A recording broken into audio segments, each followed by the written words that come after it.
Hello, I hope that everybody is here. If you are, just give us a shout out. Welcome. Today is October the 2nd.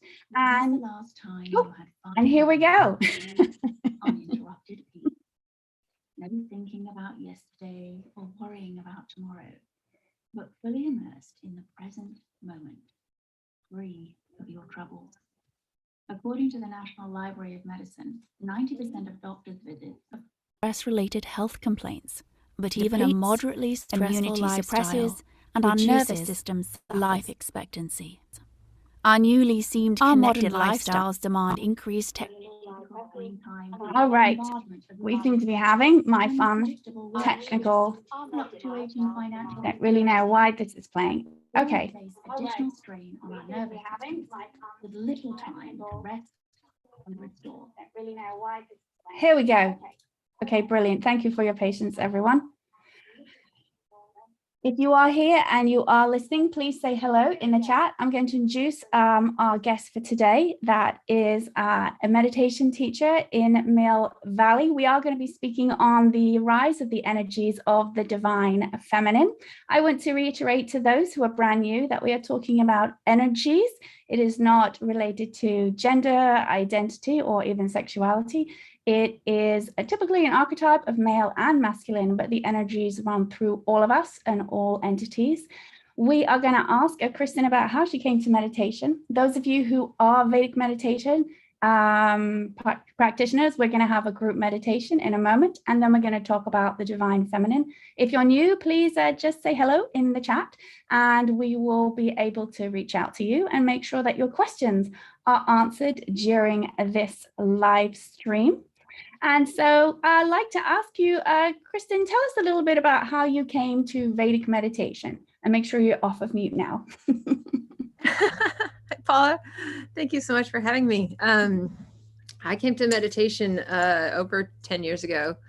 And before that, I had done yoga and dabbled in meditation, but it wasn't until I discovered Vedic meditation that I actually had a practice that was more than just, doing it once every 3 weeks at the end of a yoga class for 5 minutes. So I was at the time working in advertising, which was a very demanding job. I was both a writer and an art director. And my partner at the job I was at the time, he was a meditator, and it always used to annoy me because he would go off right before we had a presentation and be like, I'm going to meditate. I'm like, the hell you are. We have to present in half an hour.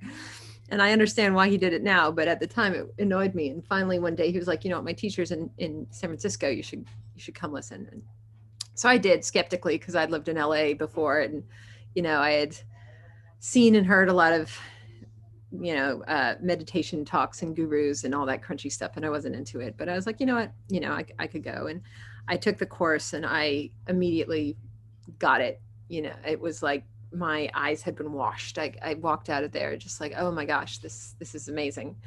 And that's how I came to it. Though, after that I became a mom. It took me a while to get my groove with it. Let's just put it that way. Did you meditate all the way through your pregnancy? I did, though. Honestly, I wish someone had told me. I didn't know at the time, because I was very sick with my pregnancies, and I would get kind of nauseous, and sometimes I'd feel sicker when I meditated. So in the beginning of the pregnancy, I would drop off, and I didn't realize that was the body purifying.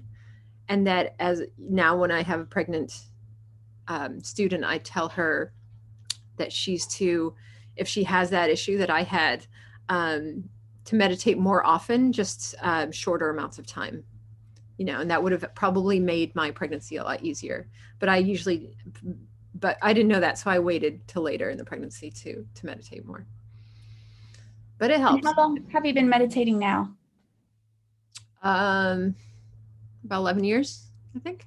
Wonderful, wonderful. So we're going to get into a meditation. Again, those of you who are new or joining in with our special guests, please make sure that you have the subscribe button hit so that the watch hours go towards. This is a nonprofit YouTube channel, so we appreciate that. and just say hello so we know who you are.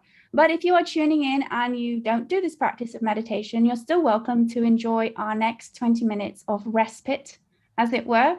And I want to let you know that this is not a concentration practice. It is a letting go practice. You may have experienced as a child staring out the window and allowing your mind to simply wander, and eventually the droll tones of the teacher melt away. And it's similar to that idea.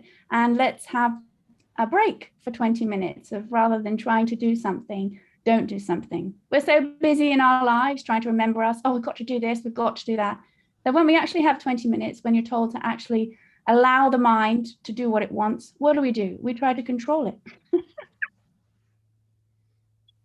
This is human nature. So I'm going to start, and Kristen, if you put yourself on mute, and I will when we go into the meditation. Those of you who do our practice, just take a moment, maybe a couple of breaths. And those of you who don't, I'm just going to guide you in with a little bit so you get sort of a sensation idea of what we do. And I'd like you to imagine a nice warm, welcoming sensation on the top of your head, and allow that to move through your forehead, your back of your head, down your face, into your shoulders. And as that happens, your body relaxes further and further inward. And then in this next 20 minutes, simply allow that nice, warm, heavy feeling to move through the body. And if you have thoughts, allow the thoughts to be what they are and simply move through the thoughts like water. And as we go through the water, we simply go with whatever happens in the next 20 minutes. I'll let everyone know when the time is up, and then we'll get back and I'll let everyone know in the chat that we are meditating. All right, let's begin.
And those of us in our practice, simply let go of your mantra. And others that are joining us know we're going to spend the next couple of minutes slowly coming back. Whether you want to wiggle your toes, roll your shoulders, stretch a wee bit, all good. We're just going to keep those eyelids down for a couple of more minutes.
And when you're ready, slowly open your eyes.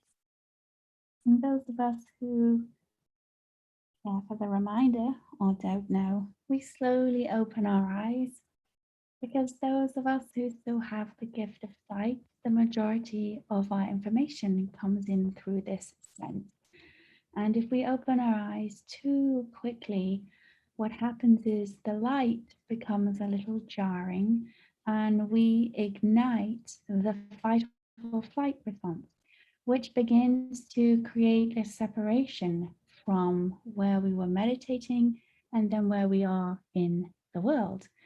And the reality is we are the same wherever we are, whether it's closing our eyes meditating or in a waking state.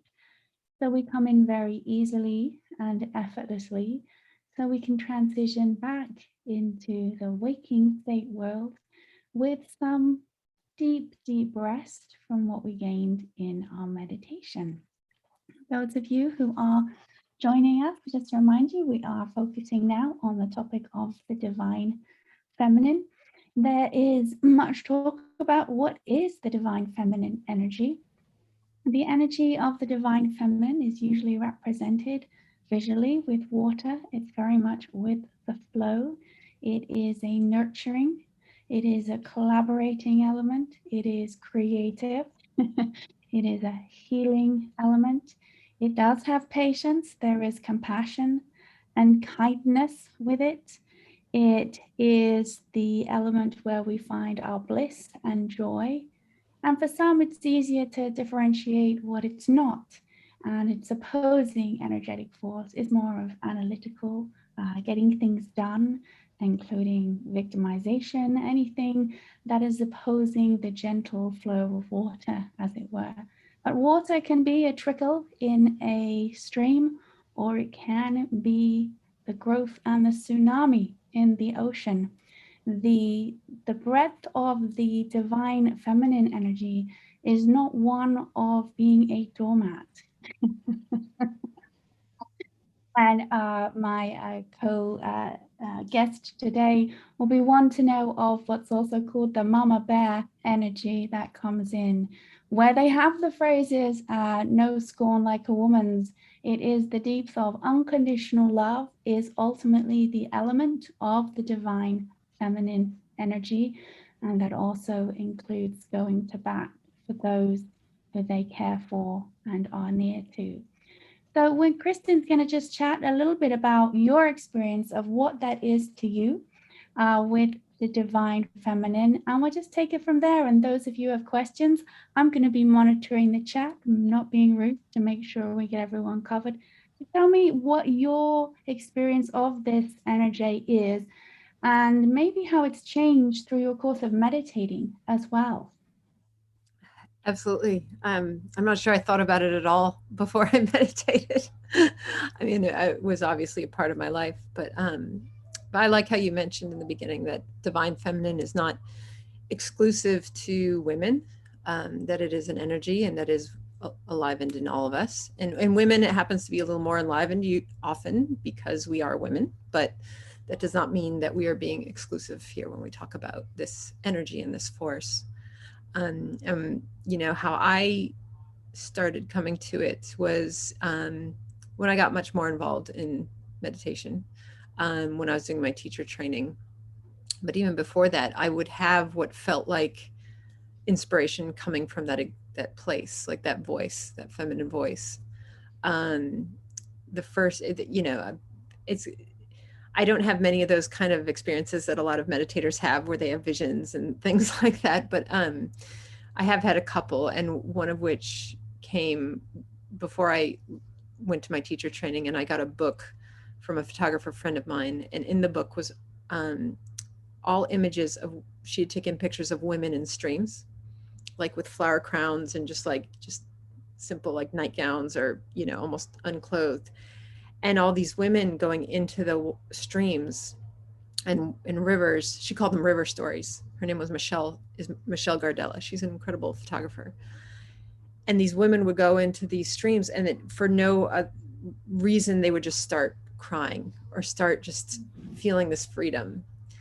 And Michelle's not a meditator. She didn't know what she was doing, but she was basically letting these women be enveloped by water and by that divine feminine force, and just feeling that support, they just were able to let go.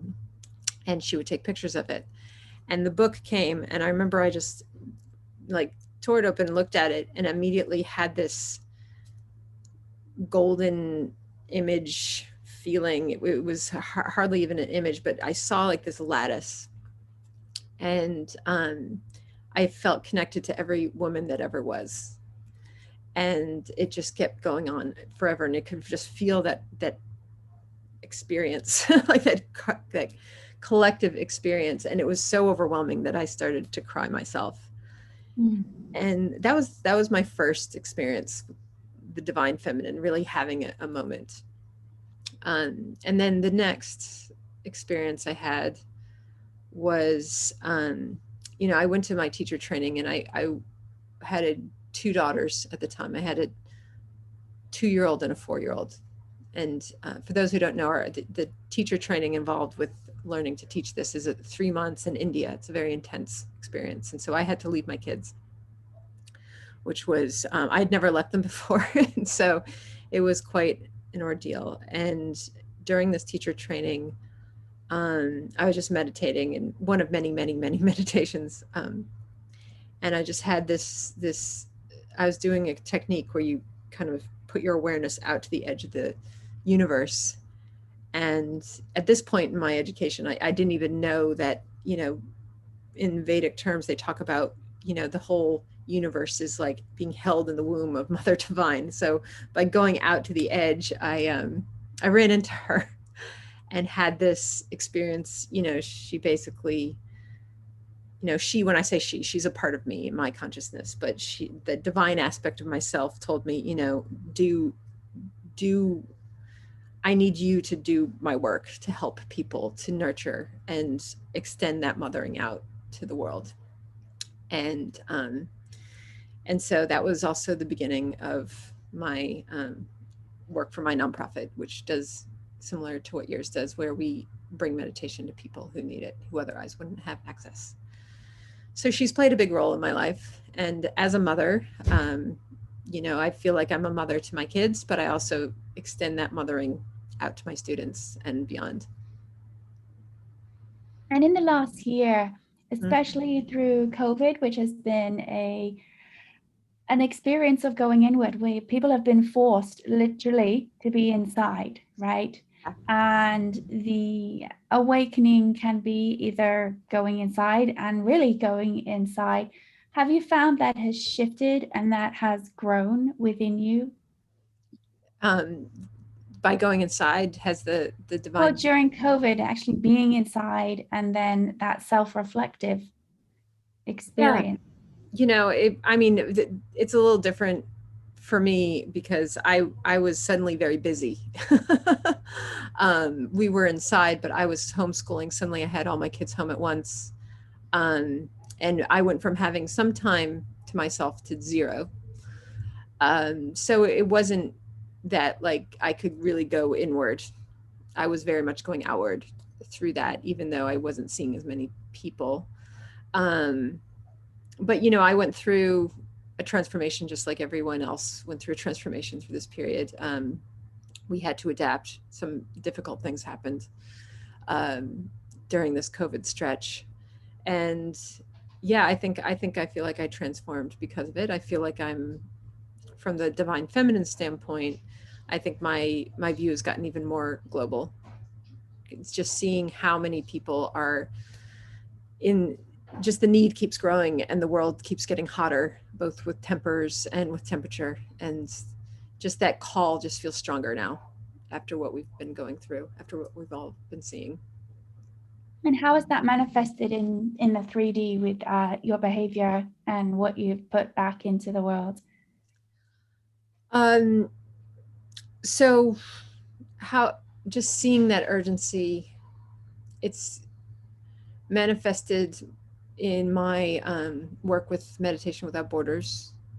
We're really, starting this fall. Once I was able to get my kids back in school about a month ago, really stepped on the gas pedal, have a bunch of different contacts made and potential projects. One of which is in Kenya, where we're going to be teaching young women who are disabled, who are potential victims of sex trafficking. Another group of people in Kenya who, through a medical center, were talking with the IRC about teaching Afghan refugees. I have a meeting with them in a week. I'm also talking with locally a group called the Canal Alliance here in the Bay Area who is interested in having us come teach some undocumented children, young adults like teenagers and adolescents who have been left here without their parents. So, when I think of the, a lot of, and even the Afghan refugees, I've been talking to a couple of groups. They all seem to be saying, "Oh, we have some women we want you to teach." So it's been women and children a lot that we're focusing on, and that definitely pulls on the mom part of me. Like I can't even talk about it without starting to get a little misty. Just it's not a live stream usually unless I sing, laugh, or cry. So that's good. everyone. The Earth's energy is that replicating a divine feminine because it is the creator, nature, and as we have seen what's been happening to the globe, how divine feminine has been taking a hit from that, and the universe, the energy of the universe ever creating or expansion. If you wish to take it on a scientific point of view, whether you come from the philosophy that it is ever expanding or you believe it's ever contracting, depending on your physics mindset, it is creation, and that is of the divine feminine nature. And so the global essence is that of the mother, the collaboration. We've seen in the last few years how there are more women than before who ran for office in the United States. And it is simply putting back equanimity, that's all, and reciprocation. And the divine feminine's journey is that of their worth, understanding the knowledge of their worth.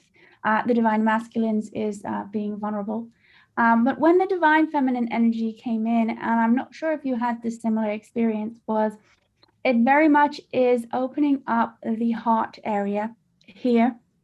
Yeah. And it is opening up the passageway from the mind to the heart, and very much of expansion of the heart area. Did you feel, as you've had this more movement going forward, that physically you felt more expansive from any particular part within your body?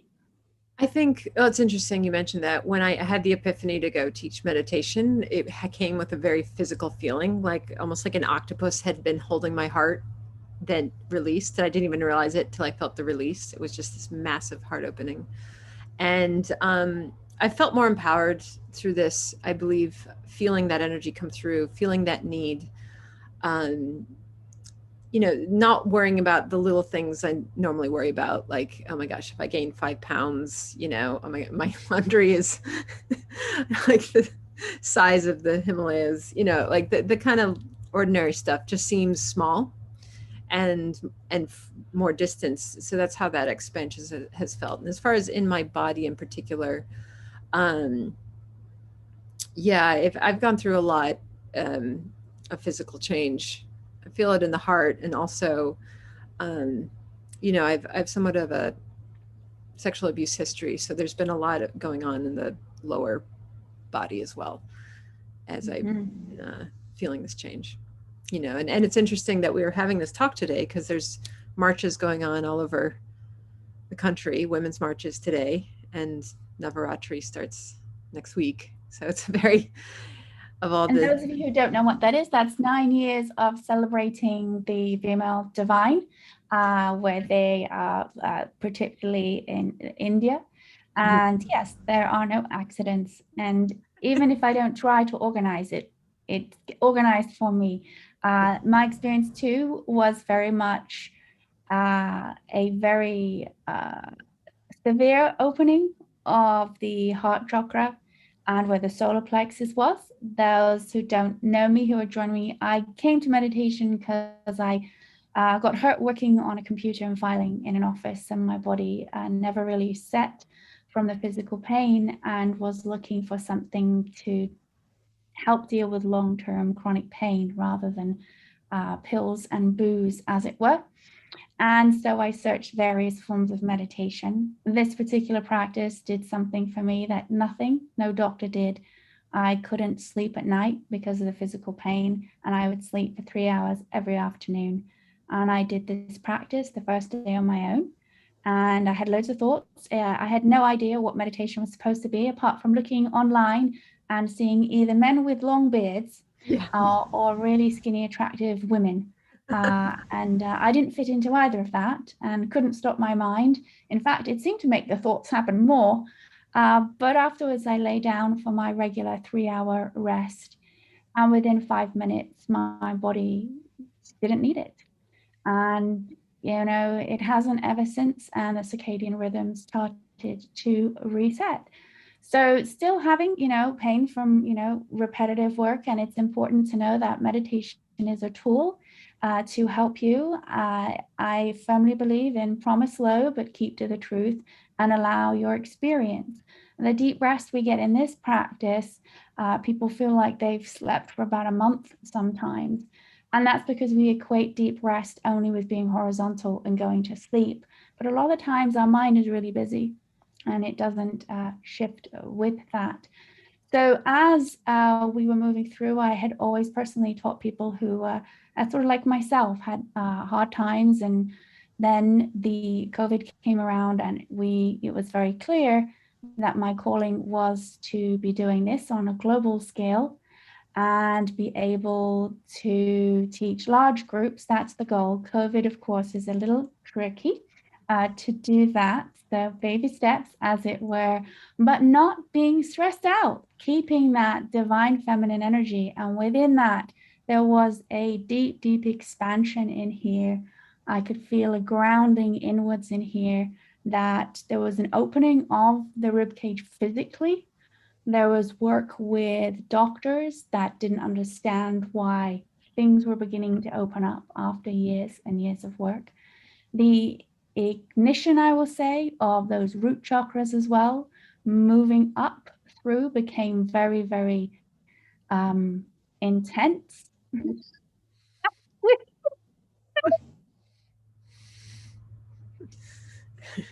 Don't take HRT, just connect to the divine feminine and everything will come.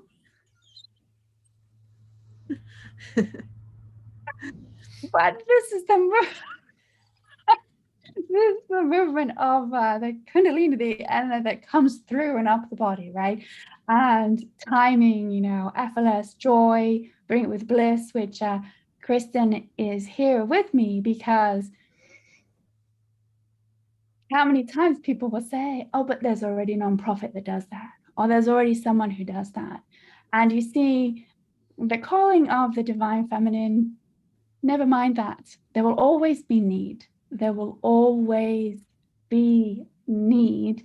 But what is transforming within both of us individually, I can say, is what is fulfilling that need of the time, right?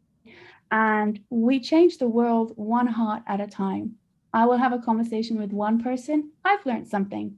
They've learned something. On a massive scale, for it to really go inward is not as easy to do. We have a beautiful technique that naturally brings us inward anyway. And this is an element of the divine feminine, going inward. Like all the answers are in here, and we are brought up culturally with it's all out there. Right. And so we've got things a little twisted, but that growing feeling, and things move through, right? So when I was having events and things to do some fundraising and lockdown, Kristen was always one of the first people to advocate and support it. And likewise, my annual donation, apart from my nonprofit, the next one was to hers. And this is, I'm trying to find the word, I say it wrong. Reciprocation, I can say, right? And this is the acknowledgement of there's no need of competition. There is no competition when we go inward and we follow our path. This is what's needed for flow, right? And it is not, of course, an accident. And we're going to share, but we're never going to get the right screen because that's just the way everything goes. We will see here the ebook, Vedic Meditation Stories, if I move the bar out of the way. Not an accident, this is actually water behind her with the divine feminine here. This book is free if you have Amazon Kindle. It's completely free right now. And as you can see here, you can look into my account and see I could get it for free for one click. And that, if you are new to a meditation and you've enjoyed what we've been sharing about, but want a bit more info, this is the perfect thing to do because it has true stories from people who learn our practice. And it's predominantly the true stories about it, and they're unedited, which means that you're going to hear their heart come through with it. And so if you have a friend who has it, but you can't afford it, they can actually share the book in the first 2 weeks. And that's there as a resource to globally have somebody maybe hear about a practice that brings us inward as we connect with that divine feminine. Now, part of the divine feminine, that nurturing element is, of course, to be supporting the expansion of the divine masculine. So we all have our own path as we expand and we start to break down those prejudices, right? We start to be able to be a living example and going inward. Have you had any experiences since you've noticed this expansion in the last year that you ever, I don't know, I guess I'm just looking for another experience that you had because I'm nosy. Well, the biggest experience of the COVID period was getting pregnant again and losing my baby. Mm. And that was a motherhood experience that I never wanted, but if I think about, what transformed me most, it would be that. And I think going through that loss, she was stillborn. Her name is Artemis, and she was stillborn at 5 months gestation.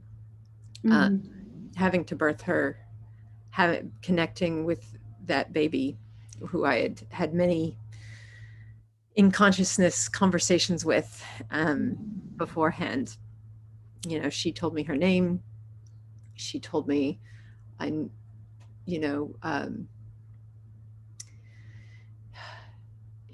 had a sense of her, I got to meet her, and then, but I didn't expect to lose her. Though it was funny that we had some, looking back, there was inklings of it. Like there was something very dark about the whole thing.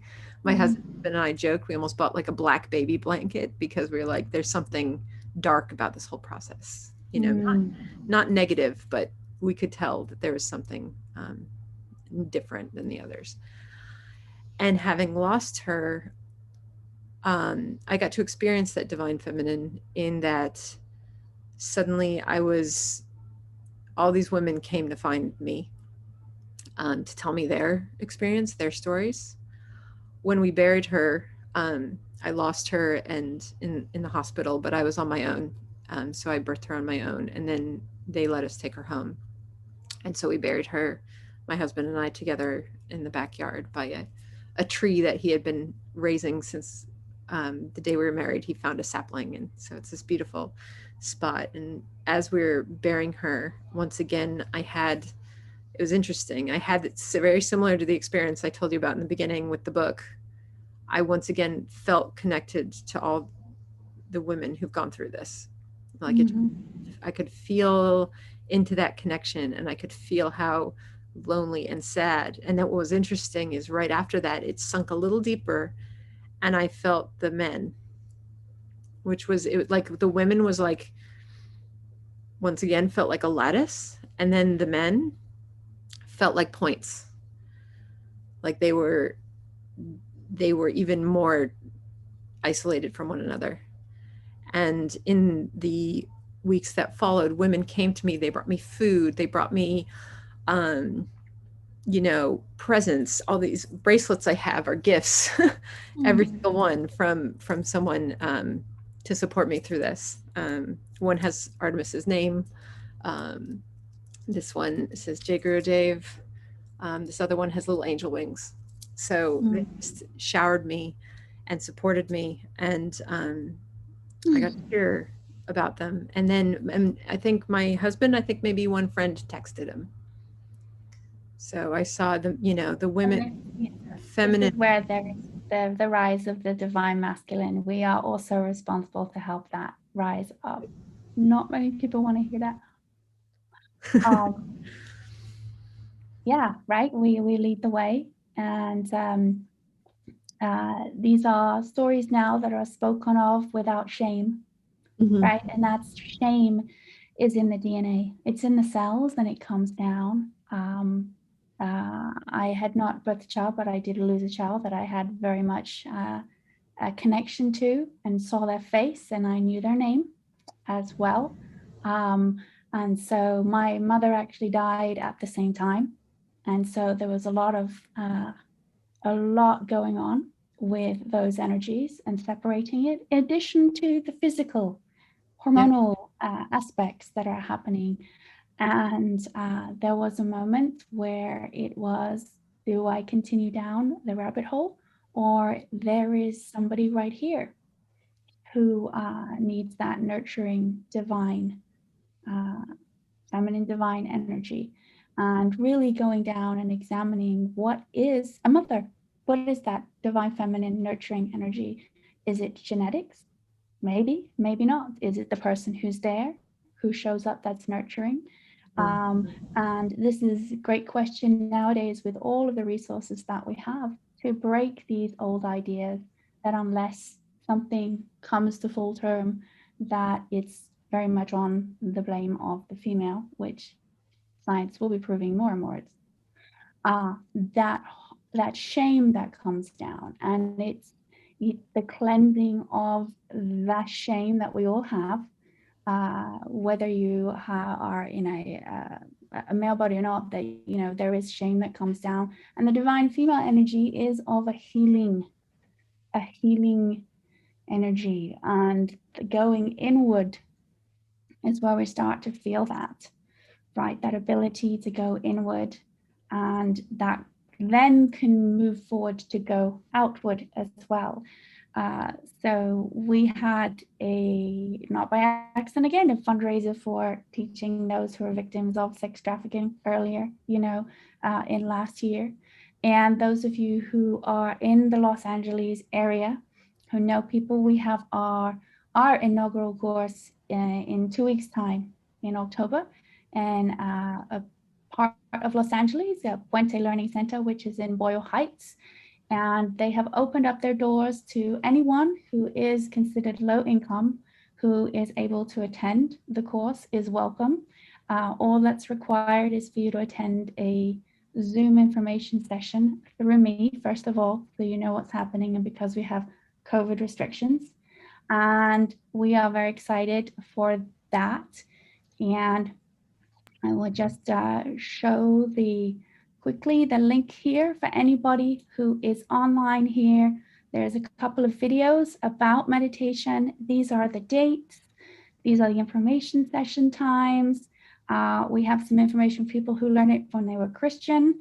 And we also then have the benefits. But again, this is just the beginning.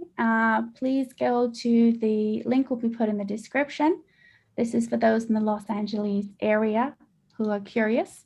And we have just found out we're getting some funding for next year to be going to Australia. And so we are going to be investigating that. I don't know how it's going to turn out. So I think definitely Kristen and myself are living on, I don't know how that's going to happen. Someone's like, how are you going to get the money? I don't know.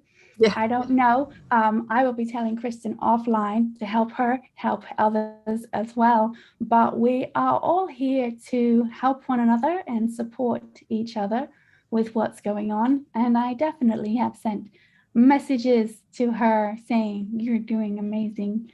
Keep going. Don't stop. And she reciprocates with, no, you've done another thing. You've got a book out. What? And so beyond going into our own tailspins, right? It is a supportive, collaborative endeavor to help bring a practice that will not only change you getting some deep rest, but what happens is it's going to enable you to change your consciousness. And so I put it like this. We can think positive because we've actually got a lot of negative stuff we haven't dealt with. So we have to force ourselves to think positive. But underneath, there's a reason why. Then we can try to temporarily change our mindset, but we all fall back. But then we're trying to change the state of the mind. It might have a bit more durability, but it's going to crash. If we get deeper and we start to shift and change our consciousness, we don't have to be positive because we are, or it happens, or we're real. We don't have to change our mindset. Or if we find ourselves going in, we flick back out. But more than that, we could become okay with who we are, and we are less at the effect of fear. And we are less at the effect of someone else's outsides being a threat to who we are, and we become more of who we are. So those of you who want to learn a little bit more, in the description, we will have my links and Kristen's links. If anyone there who watches it, who's looking to find out about the meditation, we've got that information there with the ebook as well. You can just check it out. No sweat. It's great. And where you can support either of us, or if you have a fabulous idea of how you can get both of us power women together to change the world in a global way, then you know the two of us will be on a plane together. So thank you for joining us. We are going to end the live stream, and we'll see you guys soon. Please enjoy the YouTube channel. We have Cosmic Chats, which are weekly chats with people about how their perception changed through a life event to help other people. We have previous live streams that you might enjoy. And please, hopefully you can support it so we can get more people to learn about other ways to go inward and get rid of their stress and follow their own purpose in life.